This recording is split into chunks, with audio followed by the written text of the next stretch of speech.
જય માતાજી મિત્રો, આજે વિક્રમ ઠાકોરે જે રેલી કરી છે બહુ સરસ કરી છે અને બધાએ સમર્થન સારું આપ્યું છે. બહુ સરસ સમર્થન આપ્યું છે. બધા કલાકારોના હક માટે જે રેલી કરી છે એમને જે બીડું ઉપાડ્યું છે બહુ સરસ ઉપાડ્યું છે. તો આપણે વિક્રમ ઠાકોર રાજકારણ વિશે શું કહેવા માગે છે તે આપણે સાંભળીએ એમના મોટેથી. જો આ ખેસ છે ને ભાજપનો નથી કે કોંગ્રેસનો નથી, બરાબર, રામદેવપીરનો ખેસ છે.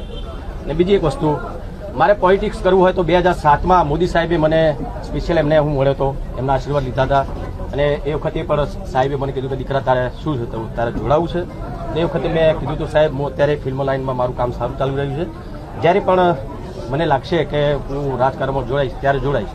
એ વખતે 2007ની વાત કરું છું, અત્યારે કેટલું 25 છે અત્યારે, બરાબર. તો અત્યાર સુધી મેં રાજકારણમાં જોડાવા માટે કંઈ રાજકીય આ કંઈ પેલું એ કરવા માટે મેં નથી કર્યું. આ ફક્ત ને ફક્ત મારા ઠાકોર સમાજ ને જે સમાજના લોકોને જે ન્યાય નથી મળ્યો બીજા સિંગરોને એના માટે જ કર્યું.